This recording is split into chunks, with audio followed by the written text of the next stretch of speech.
Hey everybody! About a year ago, John took us on a tour of his garden here at Corazon del Cielo and gave us some great gardening tips. We asked him to update us on the garden and tell us how things have been going. So here it is. You won't want to miss his garden and greenhouse tour at the end of the video. He jumps right in telling us about his newest invasion and why he needs the motion detecting owl. Without further ado, here's John. Yeah, the ants, they kind of cycle in and out still, but this past year has been a challenge with birds. There's some larger birds here. I think you call them like a chachalacas. They look like the size of a pheasant. But the first couple of years I was here, they weren't really a problem. Last season, I noticed the outer edges of the sweet potato patch, their leaves were getting nibbled on. So I put up these shiny DVDs, and that kept them away. Kept them away for one growing season, and then they got used to it, and they must not have natural predators, because all of a sudden it seemed like their flock expanded, and over a period of a couple days they flew in and stripped all the leaves off the sweet potatoes, even before I had a chance to react. Um, and I've had to replant the sweet potatoes now, because once the leaves were eaten off, the vine root system just kind of withered and died. So the replants are the small little seed potatoes that I kept. Now the sweet potato patch has a net over the entire patch, um, both about 3 foot off the ground, and then there's also netting around the outer edge, just to kind of keep the chacalacas from flying in. It seems to be working. I haven't seen any more, the plants that weren't eaten down totally. They seem to be doing okay, but it definitely put the sweet potato patch behind a couple months. And I've also, on the other side of the greenhouses there, I've started some carrots and beets outside of the greenhouse, and I put up like chicken netting fencing, and they have like an inch diameter hole. And wouldn't you know it, small birds are getting through those, and they eat the little shoots as soon as they come up. So I've got one row of carrots where half the row is gone, totally nibbled down to the ground. So I'm putting finer mesh, more DVDs. I think the smaller birds are more scared of the shiny materials than the larger ones. So yeah, this season's been a challenge. The first couple years, the birds weren't a bother, but this year they have. And I've had to also wrap all the greenhouses with fine mesh netting too. They would fly in there and just strip the broccoli. They'd even strip the radish leaves, which is, I didn't think would be very tasty for birds, but yeah, I've had to put netting around everything just to keep them from eating everything. Yeah, the owl was kind of a quick. I thought maybe it'd be a quick fix. I put a bamboo stump in the middle of the patch, and this owl has a motion sensor on it. So if there's anything flying by, it'll make a audio hoo hoo sound, and the head turns. Um, I think it scares more people as they walk by than the birds, actually. The birds, I think the big birds are friends with it now, but well, yeah, maybe it does some good. Um, the past year has, every year seems to be a little different from the other. The sweet potatoes that I harvested July 1st looked really good. The purples and I had a couple variety of orange and a variety of yellow. Purples did really well. I had good yield. But the orange and the yellow, the plants looked beautiful. You know, nice bushy green. But then when it came time to harvest, the yields were way low. Kind of surprising. I'm kind of suspicious that it might have been just poor pollination in some way. Um, Even though I've seen some bees, um, I don't think they pollinated the sweet potatoes in the right way. But yeah, it was a bit discouraging. I think the at least the orange and the yellows were down from the previous 2 years. Um, had the same amount of water, even though it was during dry season. They got watered well. Um, didn't have any really bad storms or wind that came through to damage them. So that's been kind of a little bit of a mystery. Um, the other plants seem to have done well during dry season. You know, cucumbers, tomatoes, things like that do good, and I had a good crop of those. Green beans, carrots, beets, yeah, typically the same. Yeah, not too bad. It's just the sweet potatoes, the orange and the yellow, were kind of a mystery. This past dry season, I put in a drip irrigation system. The 2 previous years, I would water everything by hand. It took a lot of time. I do have a I do have a ram pump system, and we've used this a couple years now. This pumps water, you know, just by pressure, its own pressure. It pumps water up to the tall tank behind me. It's about a 1,200-liter tote tank, and that has done really well for the past couple years. But it took so much time just to water it by hand. I laid in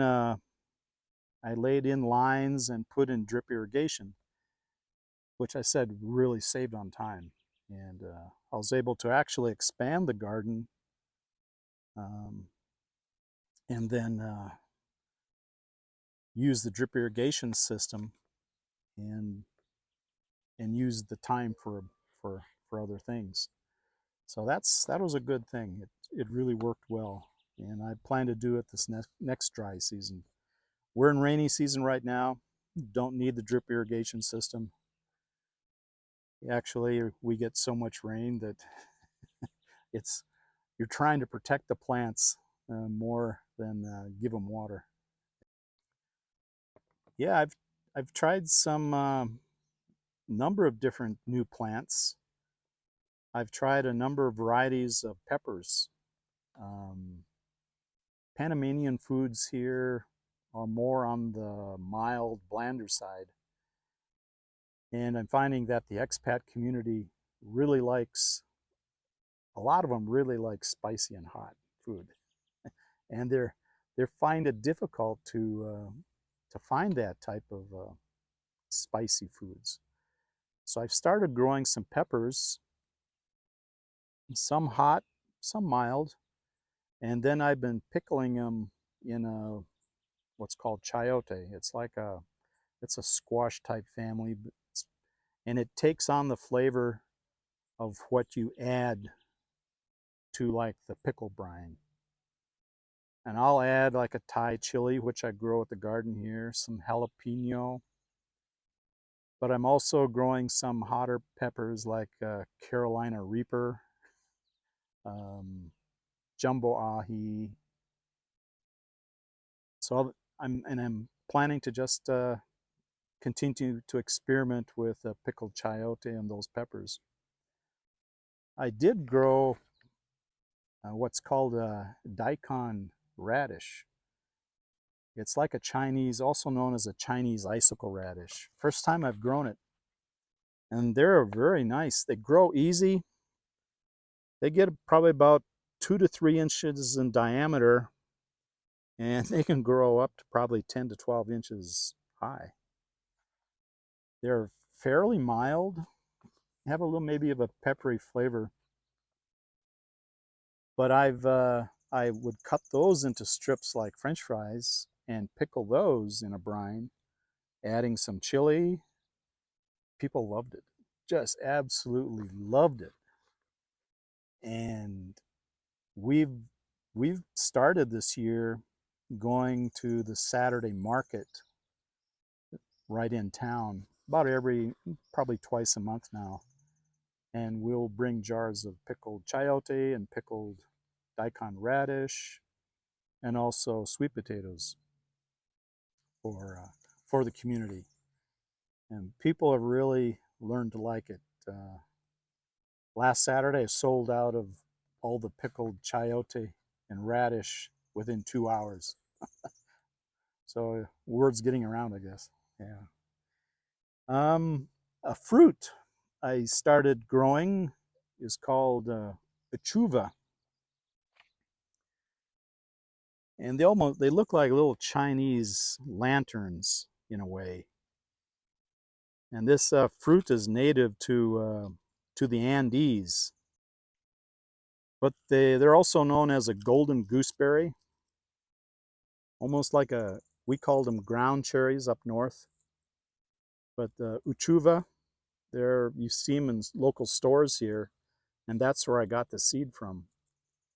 And they're growing very well. They're high in vitamin C, and um, I don't know if I'll get any. I don't know if I'll get any home.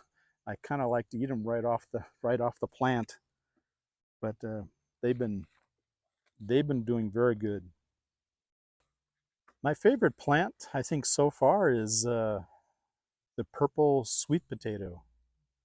It's not a real sweet like an orange or a yellow, but this Stokes brand of a variety of purple sweet potato does very well here.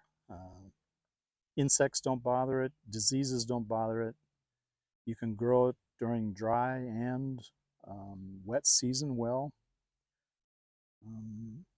They store well after you harvest, 6 to 8 months. You don't really even need like a root cellar. They're very high in antioxidants. They're a purple. I got one here. You break it open. It's a purple color. And these antioxidants are called anthocyanins, just like a blueberry.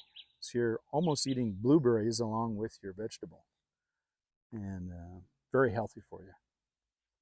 So that's become my favorite plant.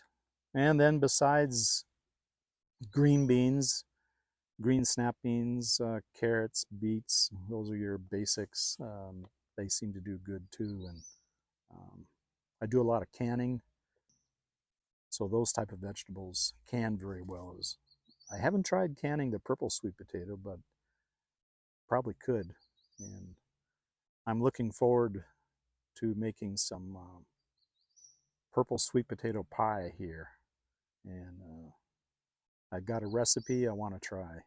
So word's getting out that the purple potatoes are worthwhile. Yeah, this tank right back here, it's a 1,000-liter tote. It's producing gas regularly, on a daily basis. Every week I charge it with 5 gallons of like a cow manure slurry. Cow manure is very pH neutral, and you don't have to mess with it too much with watching your pH level if you used a lot of kitchen waste. But yeah, I collect the gas in 2 different 200-liter bladder, and then I take that bladder back home and I compress it into a tank. And I'm actually working on a system now where I bought a compressor head that I can hook up to a stationary bicycle and use that as a means of compressing without electricity into this tank. So I have been using have been able to use the biogas, for cooking, and I have been able to run it on a dual fuel generator um, as an alternate form of fuel if need be. It's a good, alternate fuel, like I say, and it appears that countries around the world are continuing to expand upon biogas. China, especially, India. Um, Cheap to make, and if you can compress it well, it runs vehicles. Yes, I have some plans to. Well, I bought a hive, a beehive. I need to get a colony for it. So probably right after the rainy season is done, the end of December, I'll look to get some sort of a hive established. Rainy season's kind of tough on them. There's not a great amount of blossoms and flowers to get nectar from. But yeah, that's the next step. I think I'd like to improve pollination here in the garden and in the fruit orchard, just to have a constant colony of bees here, and also at the same time make some honey, get some honey as a product too. So that's the number one on the new project list. Yeah, the bees in that hollow tree, they come during dry season and then they leave during the wet season. I think, or else the queen leaves and the drones and workers just kind of die off. I'm not sure, but yeah, they'll probably return again. And if the hive looks worthwhile, I have a friend who might be able to just transfer the bees from that hollow tree over to this hive, and then we'll try to close up that hollow tree better so they don't move over again. But yeah, they're not very consistent. I think, from what I understand, during the rainy season, you need to be feeding your bees. The beehive, since there's not a great amount of food around, you got to be able to feed them some sort of a sugary solution to keep them surviving. And that's what I plan to do with this beehive through the rainy season this next year, is feed them and keep them going. I'm also looking to get another high water tank over in the orchard area, and be able to water the fruit trees on a more efficient means. The past few years, I've just been using 5-gallon buckets with a little hole in the bottom. I would dip from the creek and then carry the buckets over to the trees. That gets a little old. So I'm looking to establish a water tank where I can then put in a drip irrigation system for the fruit trees. Maybe that'll happen this dry season. We'll see. Well, yeah, like I think I mentioned before, there's 2 seasons here in Panama. You have the dry, windy season, and then the wet, rainy season, and they're very different from each other. Dry, windy, it's what it is. You'll get 3-4 months with no rain, and you can get some pretty strong winds, gusts through here, and then it'll be calm for a couple days, and then the wind beats on you again. So you need to have a way to protect your most delicate plants in some sort of a greenhouse. There's the owl again. And then during the wet season, any of your delicate plants have to have some protection as well from all the heavy rain. We had a couple of weeks ago now, we had like 7 inches in one fall. Wow. Yeah, that's tough. That's tough on a garden. Everything, yeah, the sweet potato patch had a lot of water, but it drained away pretty quick. Anything in the greenhouse area that had a covering on it did well. It survived good. And so it's a challenge. It's a challenge. You got to be able to adapt with the different climate. It's also it's also a challenge with the insects like the ants, or lack of insects like the bees that may not be pollinating as well. And then the birds, and at times I have wild dogs running through here that tear things up. Um, so yeah, it's you got to be willing to adapt and quickly meet those challenges as they come to you, or yeah, it can be a little discouraging. But every year's been a learning year, and there's challenges, but it's fun too at the same time. Yeah. I see some squirrels around. They really aren't a bother to the garden at all. You know, after a sweet potato harvest, there are some sweet potatoes that are missed, and then they will resprout and come up like in the middle of the row. So I will usually pull those out and then toss them into the fence line, and that's where the squirrels are finding the castaway potatoes. It's possible once the fruit trees start producing, that'll probably introduce a whole new set of challenges. Yeah. In the background is the chayote plant. It's a vine that grows great on fence lines. And this is the vegetable fruit it makes. There's kind of a pit seed in the middle, but you slice it down and you can make it into strips. You can put it in stir fry. People use it here for a lot of different foods. Yeah, we have a combination of passion fruit, which is maracuja. We have a pomegranate. We have a couple pear trees, a couple varieties of oranges. There's limes, plum, some just flowering trees to attract pollinators.